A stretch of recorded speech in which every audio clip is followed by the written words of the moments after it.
Сайн байцгаана уу үзэгчдээ, Төгс ертөнц нэвтрүүлэг эхэлж байна. Тэгэхээр хүүхэд насны хамгийн сайхан дурсамжтай үзүүлбэрүүдийн нэг бол яахын аргагүй циркийн урлаг байдаг. Энэхүү циркийн үзүүлбэрт баяр баясал, бишрэл, гайхшрал зэрэг явагдсан юм шиг санагддаг.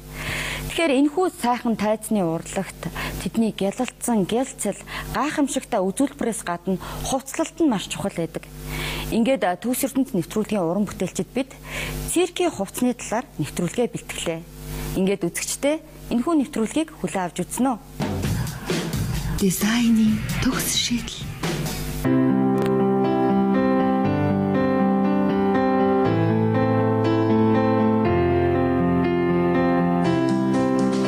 Хүүхэд насны хамгийн дуртай очиж үзхийг хүсдэг ховорхон үзүүрүүдийн нэг яахын аргагүй циркийн тоглолт. Циркт сургуультай ангантад уран нугаралт, акробат, тэнцвэрийн үзүүлбэр, агаарын үзүүлбэрүүд, элб гэдэл бүхэл төрлийн тоглолтууд нь сэтгэл догтлуулсан, нүд баясан, сэтгэл түгшээсэн, инээд хөөргээд сэтгэл хөдлөлүүдийг зэрэг догтлуулсан мөчүүд тодхон санагдах юм. Монгол улсад 1930-ад оны дунд үеэс хөгжиж эхэлсэн цирк бөгөөд 1941 оны 7 дугаар сарын 9-нд Ярамгийн Задгай циркэд анхны бүрэн хэмжээний тоглолтоо хийж байсан бол өдгөө Монголд циркийн урлаг үүсч өгсөний 70 жилийн ой энэ онд тохиож байна. Цирк бол эр зориг, ариас чадвар, хурд хүч, түүнээс гадна хамгийн шилмэл, шигшмэл уран бүтээлчдийн нэгдлээс гадна жүжигчний гүйцэтгэл, найруулагчийн тавилт, хувцсны зурааж, тайзны зурааж, техникч гээд циркийн урлаг гэдэг бол хамтын уран бүтээл. Циркийн үзүүлбэрийн гол зүйл нь хөгжим, хувцс, номерын тавилт байдаг. Хамгийн гол нь үзэгчдийн сэтгэлийг татах өнгөлөх сайхан хувцснууд, хувцсыг хийхэд найруулагч тоглолт тавьж, зурааж хувцсны эсхийцийг зурж, ойдолчин ойно. Хувцс нь үзүүлбэрийн утга санаа гаргасан, жүжигчний хөдөлгөөнд саадуулахгүй, хамгаалалт сайтай, бат бөх өнгө үзэмж сайтай байх шаардлагатай. Энэ нь нэг үгээр сайн материал, сайн ойдолчин, сайн бүтээл бий болдог гэсэн үг. Тэр дундаа чадварлаг жүжигчдийн нүд гэл бом, хурц тодонгтой, гялгар гоёмсог, тансаг хувцснууд өөрийн ирэхгүй сэтгэл татмаар. Аливаа урлагийн хувцс тухайн урлагийн хөгжлийн чиг хандлагыг тодорхойлж байдаг гэдэг. Ингээд цирк хэмээх энэ л шавхагдшгүй урлагийн гайхалтай тоглолтын хувцсны тухай цөхөс дурдахыг зорилоо.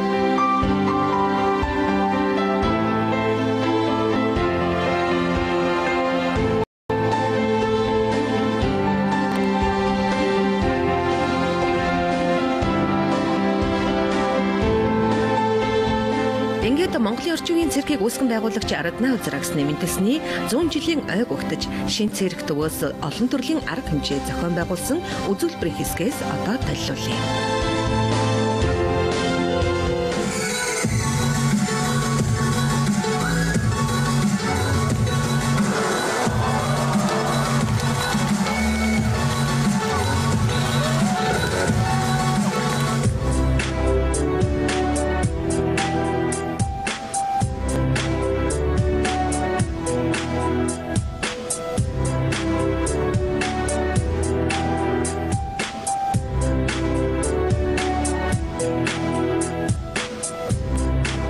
Энэхүү тоглолтод уян циркчдийн нэгдсэн тоглолтод шинэ цирк, Циркус Монголи хадгаа зэрэг циркийн олон салбар байгуулгын уран бүтээлчид нэгд орчуулан нэгдсэн тоглолтоороо үзэгчдэд бэлэг барьж хүүхэд багчуудыг баярлуулсан юм. Уг тоглолтод циркийн бүх төрлийн үзүүлбэрүүд багтаж байгаагаараа онцлогтой.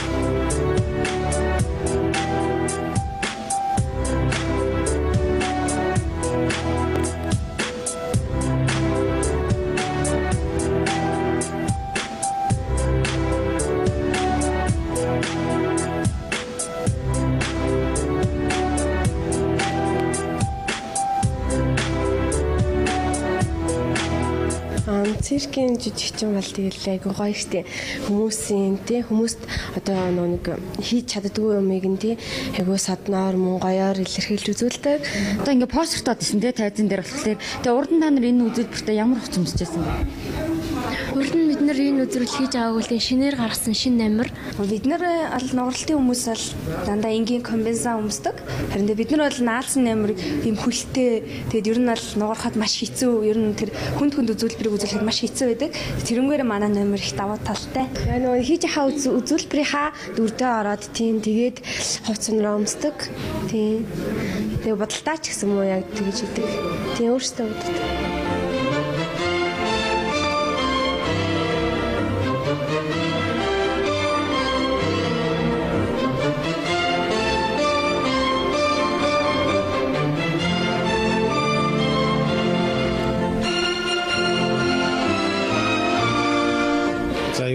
алиалагчийн хувцас бол заавал нэг тийм ийм байх ёстой, тийм байх ёстой гэсэн тийм хувцас байхгүй л те.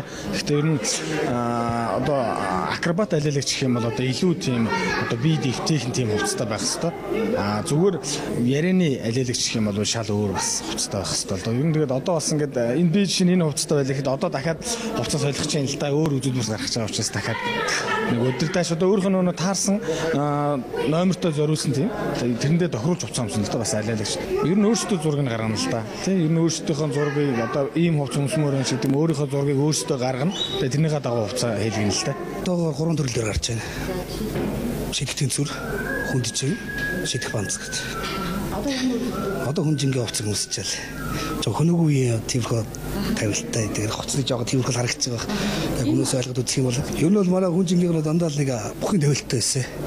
Тэгээд манай одоо шинэ залуучууд дөрөв жүжигч дөрвөлөө нийлж байгаа өөр санаа оноогоор жоо хөнөгүй тиймхүү тавилтаар тавигээд тэгээд хувцасчаад бүхэн дэвээ байхгүйгээр тэгж хийж байгаа. Манай юуны хувцасны онцлог гэвэл Брюс Банц гэсэн 2 нэмэр тоглож байгаа.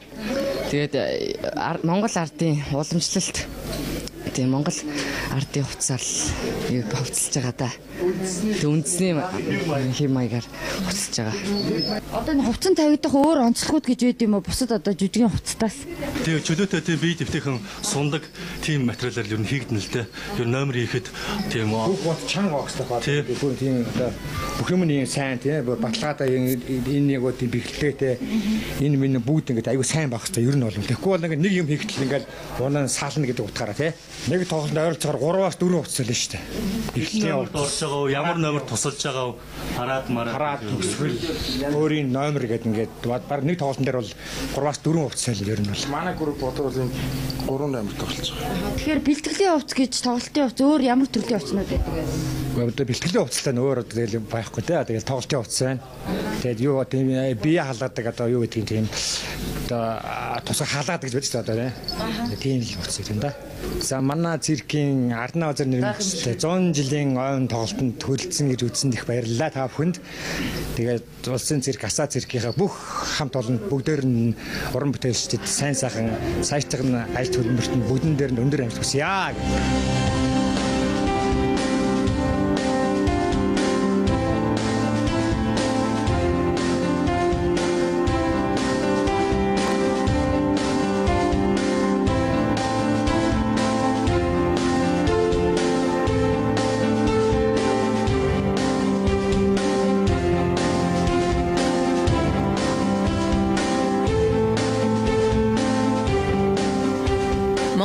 Ур чадвар, тэсвэр төвчээр, авиас бэлэг, Монгол гайхамшигыг дэлхийн тайзнаад төлөвлөсөн түүхэнд өөрийн уул мөрийг үлдээж, орон зайг бий болгон, олон түмэндээ хүндлэгдсэн Монгол улсын төрийн шагналт ардын жүжигчин, Монгол улсын авиа жүжигчин, зүүнний манлаа циркийн жүжигчин, уран нуграач, Норов самбуу нэвтрүүлгийн маань төгс зочноор өргөдөн оролцлоо. Хувцсны эскизүүдийг ер нь Эрдэнэ болгонгой их гаргасан. Одоо урлагийн гавьяа зүтгэлтийн Эрдэнэ болгонгой. Тэгээд тухайн үед одоо циркийн хувцас бол тухайн номертой тохирсон л хувцас байх ёстой л да.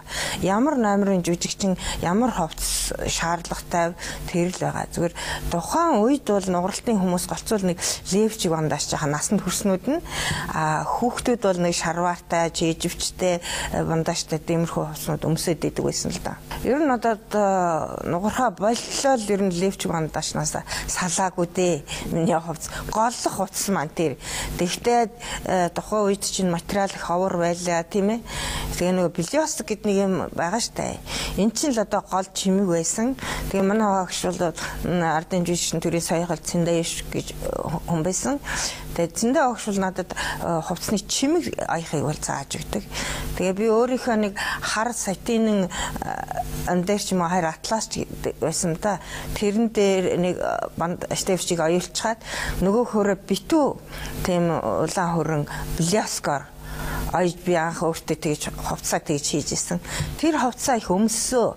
Тэр маань ч их гоё гялалцдаг байсан. Одоо ч гялгар салгаар юм хавар болчих. Тэгээ ер нь жүжигчин хүнд тоглолтын ховцост гаднах эффектнээсээ гадна тийм ээ тухайн жүжигчнийхээ хийж байгаа номерт байна тохирсон байх хэрэгтэй, саадгүй байх хэрэгтэй. Төрийн концерт маш их олон ордог байсан л да.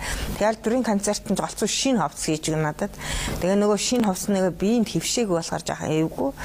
Гэхдээ тухайн үед бол зөвхөн циркэд ямар сайхан материал ирнэ тэр бүгдээр л надад ховц хийж өгдөг байсан да. Бүтэн шилэн левчиг бандаж хүртэл надад хийж өгдөг байсан шүү дээ. Одоо гялгар шилэн. Би хамгийн одоо эвтэйхэн ховцоо яг төрийн концерт болохоо тэрнийг өмсө гарчдаг. Тэгээ дараа нь манай Эрдэнэ улгын зураачтай гэдгээс чи яагаад тэрнийг минь сая чамд шинэ ховс хийж өгөөд хаа чи яагаад тэрнийг өмсөөгүй. Гэхдээ нэг л жаахан эвгүй санагдаад алдчмаар санагдаад гээд тэр жүжигчин хүн тэгээд биеийн дэвтэй ховц бол хамгийн чухал байгаа байхгүй. Тэгээд сүүлд нь яг би багш боллоо тийм ээ. Циркийн уран сайхны удирдагчаарч ажиллаж байлаа. Тэгээ ингээд ирэхээр ер нь урлагийн аливаа урлагийн хувцас тийм ээ жимэглэл бол тухайн одоо урдгийнхаа хөгжлийн хандлага чиг хандлагыг дагаж өөрчлөгдөх хэрэгтэй юм л да. Би 90-ад оны үед баруун Германд явж ажилласан юм байгаа. Тэгж явж байхдаа би юу ойлгосон бэ гэвэл тэр үед яг модерны урлаг их нэвтэрчээсэн үе те. Тэгээд ер нь өөрийн уран угралтанд бол стил чиглэлээ өөрчлөе гэж би шийдсэн. Тийм учраас тийм модерны хувцснуудыг бол би анх Монголын циркэд хийсэн л дээ. Тэг ямар сандаа манай хин хувцсны эхлэгч энэ хачин юм чи хин айж оих юм бэ? Одоо энэ хачаа ачи юм гээл. Тэг тэрнийг бол би тэр уран сэтгэмж гэдэг нэг 4 хос нугаралт хийсэн байна л да. Тэрэндээ зориулж хийгээд тэгээ надад нэг манай нэг нугардаг охины ээж нь тэр миний хувцсыг хийж өгсөн тэр номерын хувцсыг. Тэр нэг номер бодоод тэрнийг яалаа гэхэд би номерын хувцсыг ямар зураачаар зуруулах вэ гэдгээ бас зураач нараа сонгож ажилтдаг л да. Тиймдээ ч юм уу би миний хувцснууд энэ одоо миний 50 номеруудын хувцс шүү дээ. Их ажтайхан их өвөрмөгц юутай гардаг л да. Кубд яв тоглож байгаад нэг Кубын циркийнхнаас таньдаг хүмүүсээс гуйж байгаад нэг сундаг шар материал олж ирсэн юм багштай. Багшаа танаад нэгээр нэг комбинзан хийгээд өгөөл. Тэгсэн багш маань ийм өмөд Ильевчиг ийм ханцовч хийгээд өгсөн. Тэг яг тэр их гоё болсон л да. Яагаад гэвэл битүү хувцсанд их дуртай яагаад вэ? Хөдөө гадаа их явдаг, даардаг, хөрдөг те. Тэр мөр юмнаас одоо болол тиймэрхүү юм дуртай байсан л да. Зүгээр одоо ингээ би сүүлийн үед циркийн номерууд ингээд харж байхад нэг загварын штампанд хувцснууд их оржээ гэж би хардаг байхгүй. Ер нь уран бүтээлч хүн бол ямар ч одоо номер хийлээ гэсэн тухайн одоо номертой өөрийнхөө стилийг эвдэх хэрэгтэй нэг штампнаас тэгээ бас одоо дэлхийн урлагийн хөгжилтэй хаашаа чиглэж байна. Тэрлүү нь хандаж тэрнийг бол их соргоогоор харж ажиглаж явах хэрэгтэй юм шиг сандгийг. Тэгээ би бол зураач нарын үзэсгэлэн их үзэх сонирхолтой байдаг. Тэгээд өнгөний зохицлыг харахыг хүсдэг. Яагаад гэвэл зураачч юм бол нэг сайхан зураг зурна. Тэгээд хүмүүс болдог гэсэн зургийн үзэсгэлэн үзээд ирнэ юу яадаг юм гэж. Тэгэхээр уран бүтээлчд бол багш нарч бай, жүжигчин ч бай, найруулагч нарч бай зургийн үзэсгэлэн их үзэх хэрэгтэй юм байна. Тэндээс хүн юу харах вэ гэвэл ямар өнгийг юутай хоршуул тийм ээ дагнж харахад ямар гоё харагдах нь гэдэг өнгөний зохисныг бол их олох хэрэгтэй юм л да. Тийм ч учраас яг миний санснаар бол зураач нар хийж өгдөг л дөө. Тухайн хүүхэд үедээ би нэг манай огш нэг юм ногоон лев чэжвтэй нэг шарваартай хувцс хийж өгсөн. Тэрний ингэр дээр нэг ирвэхэ Блёскор хийсэн ирвэхэтэй хувцс байсан. Би тэрэндээ айгүй хайртай байсан. Тэгээд нэг ирсэн чинь тэр хувцсын маань хүн өмссөн байсан. Тэгээд яг би өөрөө хүний ганц охин болооч тэр юм уу хүнтэй хувцас солихтун дурггүй. Ер нь яхад гэвэл би чинь нүцгэн биеийн дээр хувцас өмсдөг учраас хувцас хүний хувцас миний хувцсыг нэг өмссөн л ахын бол би тэрнийг эргээд өмсдөггүй. Тийм учраас манай циркийн хувцсны эрхлэгч манай багш Эрдэнэ улган гондог. Наадахын хувцсыг битгий хүнд өмсвөлээрээ дахиж хувцас хийж өгөхгүй жиршиг болно гэж хэлдэг байхгүй. Тэгээд тэр бол яг одоо ээжээс маань уламжилж өгсөн шүү дээ. Хүнтэй хувцас битгий соёл гэж дээ. Хамгийн нэгдүгээр жүжигчин хүн залуу уран бүтээлчд бол их юм харж үзэх хэрэгтэй хуулбарлах бишээ. Тийм ээ. Хүний имийг яаж өөр юм болгох вэ, тийм ээ? Энийг яаж Монголд одоо гадаадын тоглолтуудыг үзэж байхад бүжгэн жүжигийг ч үзэж болно шүү дээ. Бүжгэн жүжиг би бол балетын тоглолтуудыг үзэх дуртай, бүжгийн юу үзэх дуртай, уран гимнастик юу үзэх дуртай л да. Тэгээд тэнд ямар хувцас байна, тий? Тэрнийг өнөөдөр бид нь яаж авах вэ? Ямар хөдөлгөөн байна, тий? Энийг бидний циркийн урлагтаа яаж оруулах вэ? Энэ талаас нь харж хардаг болчихдг юм билээ л дээ. Ер нь яг ажлын арангаараач тэгдэг бахал та. Тэгэхээр хүүхдүүдийг бол сайн уран бүтээлч болохын тулд сайн судалгаа хийдэг байх хэрэгтэй л.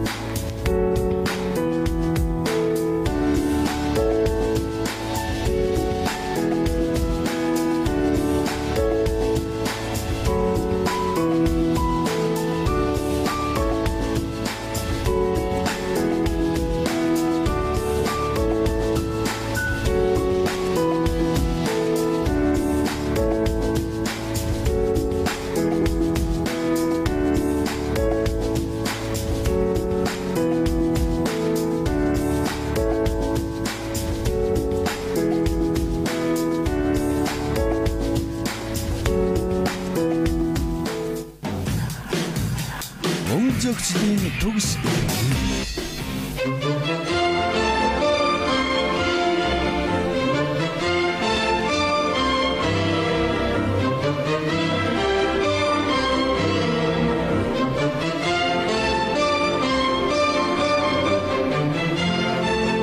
Циркийн урлагийн хамгийн гайхамшигтай үзүүлбэрийн нэг нь яахан аргагүй элб. Дэлхийд дахина элбчдийг хар бүрхмалаа, фраг, костюмтэйгээр л эрэгтэй хүнээр төсөөлдөг. Харин бортхон болгаа тансаг дойдохтой гэлгэр дээлтэй Монгол эмэгтэй гадны элбчдээс тис уур. Тэрээр анх агаарын гимнастикч нар ажлын гараагаар нэхэлж исэн. Ингээд Монголын үндэсний циркийн жүжигчин Даваа хүнтэй уулзлаа.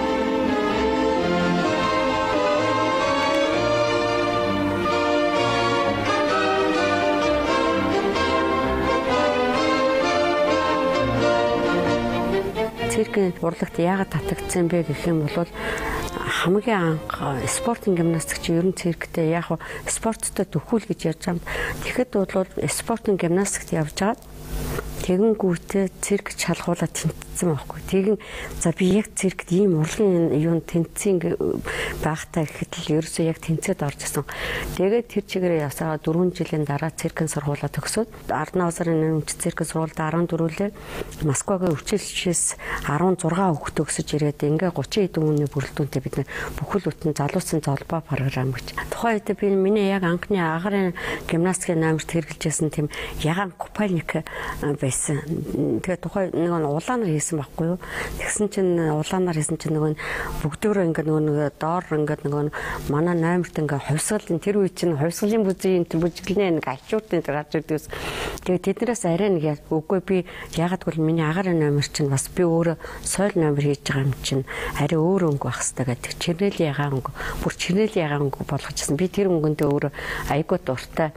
Тэрийг одоо нэг хуучин одоо цэндэ ушган одоо гавьяч жүжигчин цэнд илвчин цэндэ ушиг өгөхөд цэндэ ушиг алтан уяг гэж бас илвчин байсан. Тэгээ залуугаараа яасан л да. Тэр 68 онд одоо энэ үржинэ лодон одон энтертэй хамтаа чихэд уран зургийн керамикийн анги уран зургийн анги төгс иржсэн. Тэгээд ихэд би тэр эскизийг хийлгүүлээд Купальникаа оюулж ирсэн. Би тэрэнд айгүй дуртай. Би одоо хүртэл надад байдгийн штэ ингээ өнгө нь ингээ яатаа.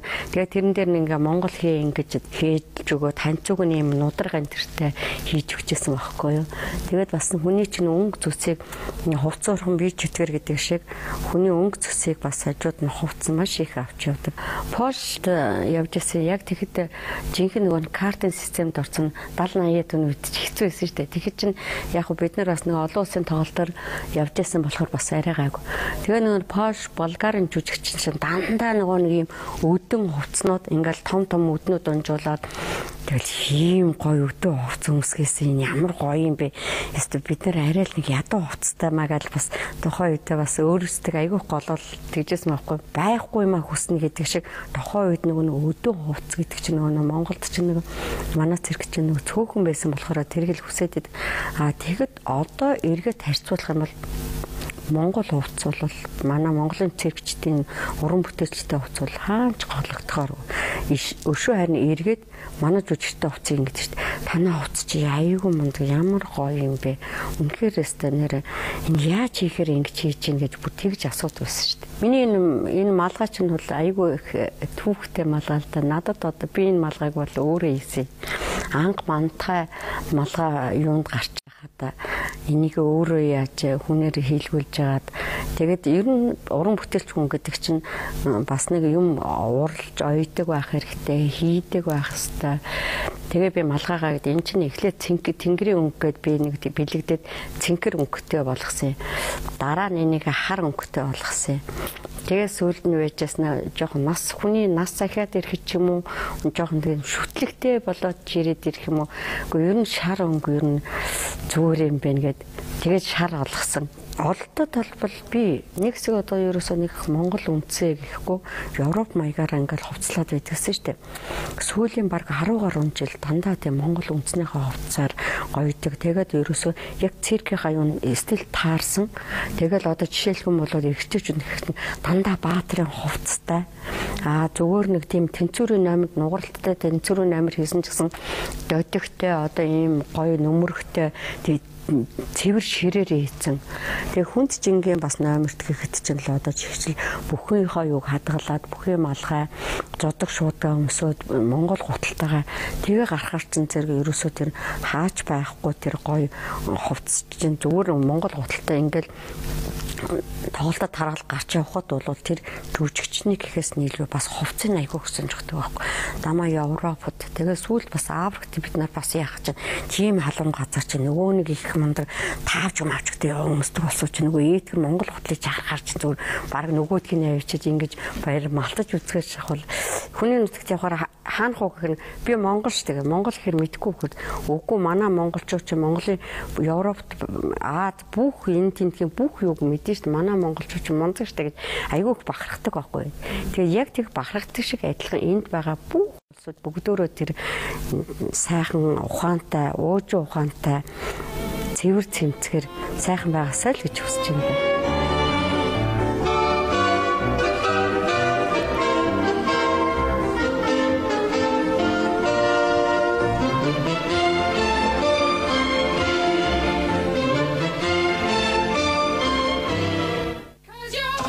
Оюуны төгс бүтээл.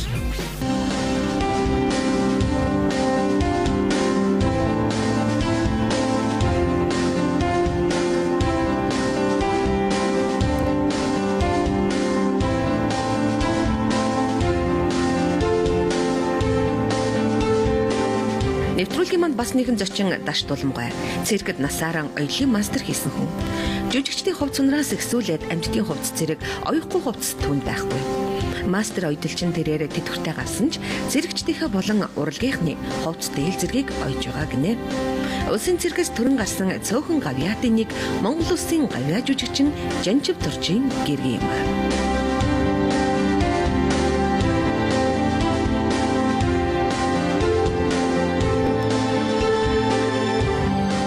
Тэр үед бол нэг жил гэтэл одоо 3-4 бүтэн тийм хөтөлбөр програм хийдэг байсан. Одоо инээдмийн баяраар бүтэн хөтөлбөр хийн, шинэ жилийн програм гээл хийн, наадмын хөтөлбөр гээл хийн, хүүхдийн баяраар хийн, тэгэл олон улсын циркийн тоглолт гээл ирдэг тийм байсан. Тэгээ тэр болгон тэр хөтөлбөрт одоо нэг хөтөлбөрт ихтэл 60-70 хувцс хийн. Тэгэл ер нь 2 оёдолчин байсан. Маш оёдолчинтойгоо туслах нэгтэй ингээл ерөөс 2 оронтойтой. Тэгээ жүжигчд өөрсдөө бас их туслана. Чимэглэлээ өөрсдөө хийн. Оёхын зөвхөн бид нь оёод зарим үддэх тохиолдол зөндөө байдаг. Тэгээд ганцхан хувцас оёод бас зогсохгүй тайзны чимэглэл хийн. Хөшиг оён бүхэл бүтэн тэр циркийн нөгөөд ордог гардаг жүжигчдийн тэр том хөшгийг чи бас хээлж барьж янз янзаар л оё. Тэгээд бас циркийн програмд хөтөлбөрт орж байгаа амьтдын номерт бас хувцс хийн.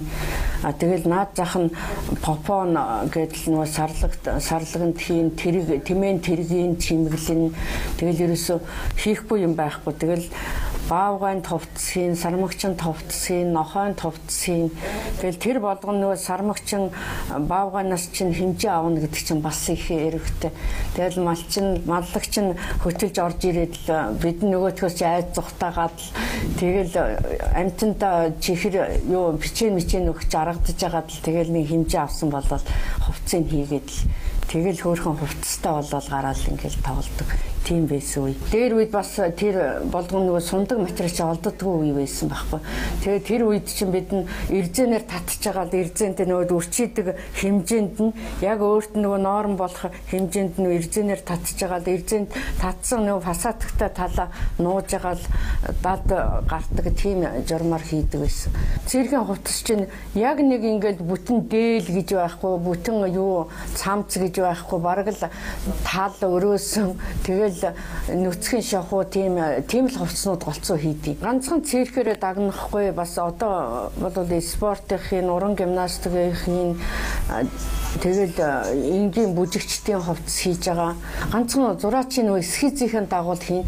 Эсхийз их олон өнгийн юу хольж ингэж гарсан их чимэглэл ихтэй. Тийм бол нэлээд их удаан хугацаа шаарддаг. Тэгэл ер нь л ажиллагаатай. Одоо дээр үед чи одооны энэ сайхан бэлдсэн тийм наадаг белосчгийн тэр одоо байгаагүй шүү дээ тэр үед чи. Дандаа нөгөө ширхгээр тэр болгоны чинь ганцаар нь ингэж яаж байгаа л ойдог. Жүжигчид бүр шөнө өдөргөө өөрсдөө сууж ойдог. Тийм байсан үе. Тэгэл бандаж левчиг гэх чинь цул нөгөө белосчгийн бандаж левчиг тийм материал олддоггүй байсан шүү дээ үед. Тэгэж чинь бандажаа яг давуугаар хийгээд өгчин а нөгөөдхийгөө яг битүү белосчгоор ингээл ойдог тийм үе байсан байхгүй. Тэгэл тэр болгоны цааталтал одоо гардаг л байсан. Тэгэл 95 оноос хойш хийсэн эсхийзнүүд байгаа.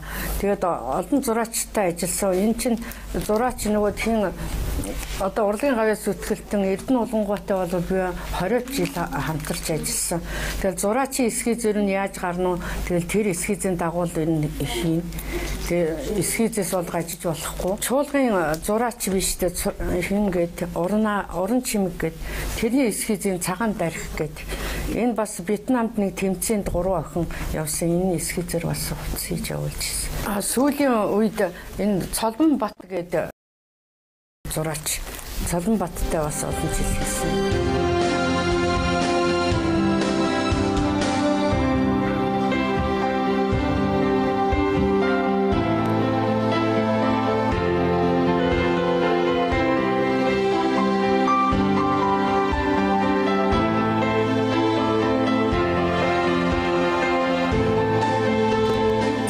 Жүжигчдийн хувцсыг бол тэгэл дөрвөн тийшээ сундаг хувцс. Тэгээд гоё өнгөлөг хувцс байх хэрэгтэй. Тэгээд өнгөлөг материал байх хэрэгтэй. Тэгээд ийм чимэглэлүүд их хэрэгэлдэг. Наадаг, ойдог, ширхгээр ч байдаг. Одоо бол яг ингээд бэлдсэн бүр ийм цэцэг навч хүртэр байдаг. Ингээд энэ дээрээ шууд тавиад ойчин, наачин.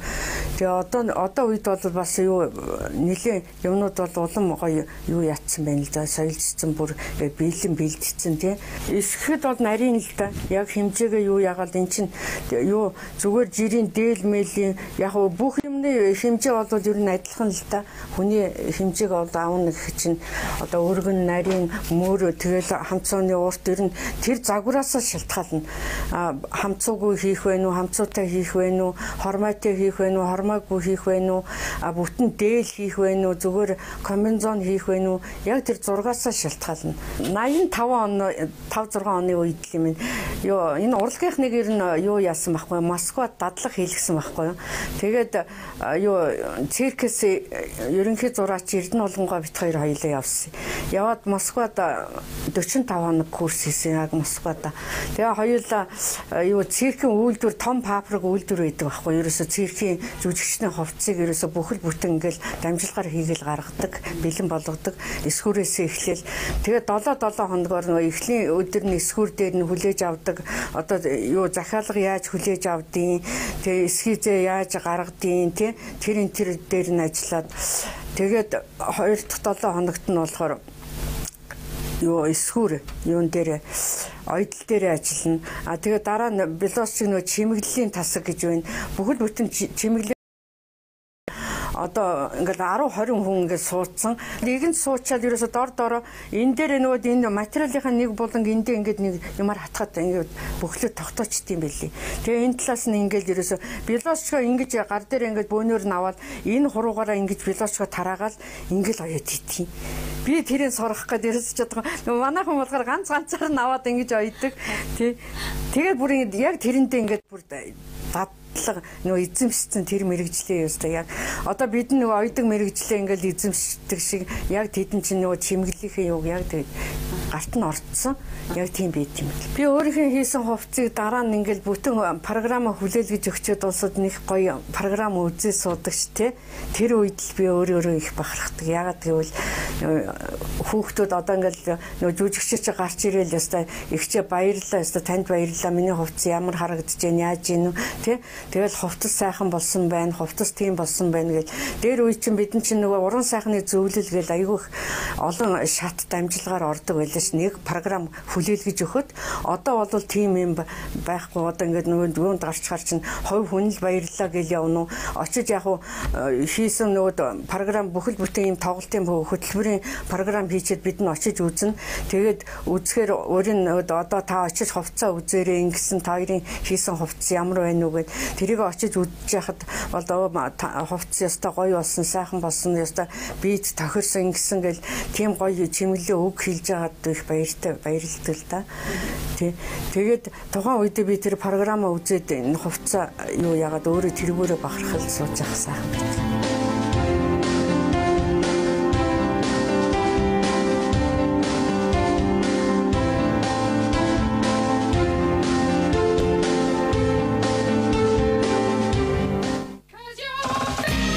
Эрхэмсэг төгс зоч.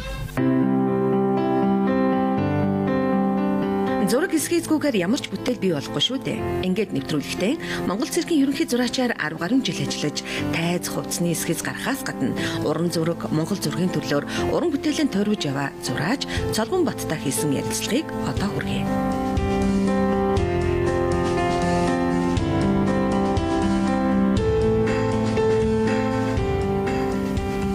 Үзэгчтэй бид цирк гэдэг энэ сайхан урлагийн тансаг гялалцсан хувцсны тухай нэвтрүүлгээ хийж байгаа. Ингээ манай төгс ертөнц нэвтрүүлгийн маань төгс зочноор циркийн хувцсны зураач Цолгон Бат хүрэлцээрсэн байна. Энэ циркийн урлагийн хувцсны хамгийн анхны бүтээл чинь ямар бүтээл байсан бэ гэж асуумаар байна. Батбаатар лагчтай Пиршний номерчтэй. Тулах тэнцвэр гэсэн одоо монголоор хэлэх юм бол тэр номерт анх юу хийсэн. Хувцснаас гэсэн. Тэгээд тухайн номерт анх бол ямар циркийн ойлголтгүй орж ирж байгаа шүү дээ. Жил гарan ажиллаж иж бараг нэг ерөнхийдөө бүх номерын дүртэй болж байгаа, ойлголттой болж байгаа. Анхандаа бол тэр номерыг үзчихээж, харж тэгээд найруулагчтай харьцсан, номерынхаа ахлагчтай харьцсан. Тэгээд тэр номерын гэрэл ямар байх юм, тэгээд үндэсний чиглэлтэй юм уу, эсвэл модерн чиглэлтэй юм уу. Ер нь бол асар олон юм нэгтгэж нэг хувцас гардаг шүү дээ. Аливаа нэг уран бүтээл зураач чинь яг тодорхой товч хийж ээж тэр уран бүтээл гардаг шүү дээ. За тэгэл ингээл нэг захиалга ирнэ шүү дээ. Одоо ийм шинэ номер гарлаа. За энэ дээр ийм хөгжимтэй, ийм хөдөлгөөнтэй. Тэгээ найруулагчийн маань санаа ороод ирнэ, бүжгийн багшийн маань санаа ороод ирнэ. Дасгалжуулагч багшийн маань одоо тэр бэлдсэн хөдөлгөөн өдөрч ингээд нэг цогцсон болоод ирэхээр нөгөө зураач яг тэрийг гүйцэтгэж өнгөдгаар дуусгах шүү дээ. За тэгээд яг зэрэглээс бол 13 радиустай гэдэг чинь 6-аас 7 метрт манай менежмент бол асар гоё хурц өнгөтэй гэж зэрэглэлт тэр хөдөлгөөнүүд нөгөө хүрдэг тий илүү дутуу хоёрдугаарт жүжигчд маань зарим нь янз бүрийн биетэй байна. Бие онцлог байгаа. Фэшнийхэн бол өндөр сайхан охтууд байгаа шүү дээ. Циркийн жүжигчд маань зарим нь ингээд хүзүүгүй байж болно, таазгүй байж болно тий. Тэгэхээр тэр тааз хийхэд бол таагуур нь яаж параметрал оруулах, нарийнх нь тунхаа харагдах, хүзүүтэй болох уу тийм ээ. Ингээд ороод тэр хоёрдугаарт ингээд бор царайд түн байвал тэр яаж толгоон чимэг юм уу үзүүний чимэг ингээд тэр нүүр бодолтоор тэр хүнийг ингээд бас нэг тайзны болгож өгөх. Ер нь бол гоо сайхны бас бүх юм нь бас харж үзэн нөгөө ингээд багш нар за энийг ингэчмээр байна тэрийг тэгчмээр байна гэдэг. Тэгээ хүн болгон цирк таарад байхгүй шүү дээ. Циркийн жүжигчин болно гэдэг чинь маш хүнд хэцүү юмыг тоолж яж жүжигчин болно. Тэгэхээр бас тэр болгон бас ингээд бүх юм бүрдсэн юм орж цөөхөн л дөө. Ямар хуцандаа илүү хайртай вэ?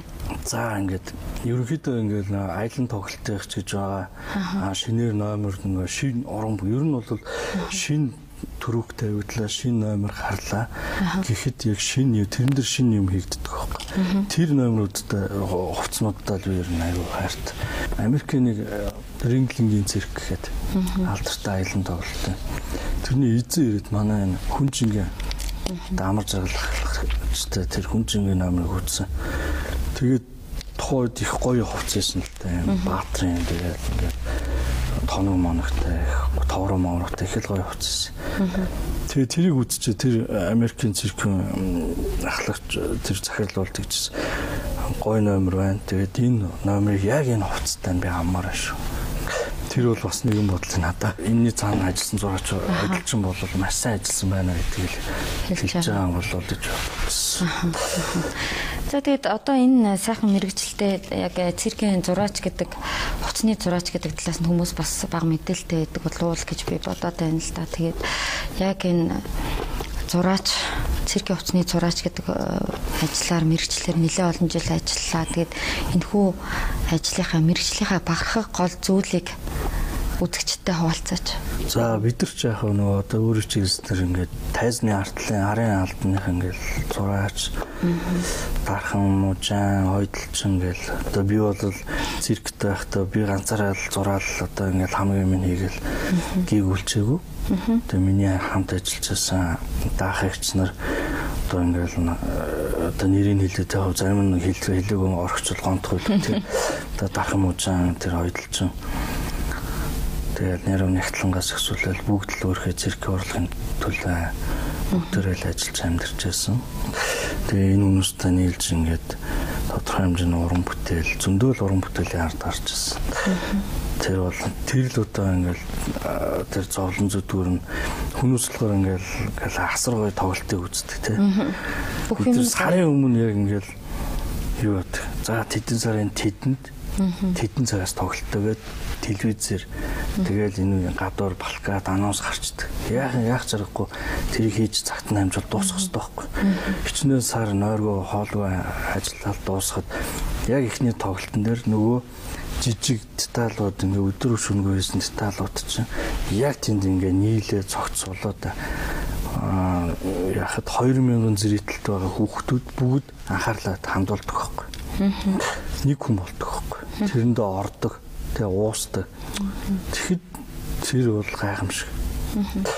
2000 зэрэглэх хүүхдийг татаад хүүхдүүд ингээд хаанаас юу гарч ирэх бол те тэрэнд бүр итгээд ингээд үнэхээр тэр Spider-Man гэдэг амтан те яг тэр хүүхдүүдийн тэр Google-тэй итгэцэн хүмүүс дөрүүдийг ингээд гаргаад тавихад үнэхээр л гарч ирж байгаа юм да те гэдэг бол тэр л гайхамшиг. За миний хувьд бол за ингээд баярлалаа Соломбата те бид нар бас товчхон тодорхой хэмжээгээр бас энэ хөө нэвтрүүлэгтээ циркийн уран бүтээлчдийн хуцсны зураачийн талаар бас мэдээлэл өгөх хичээлээ. Та бүхний бас ажил уран бүтээлд амжилт хүсье.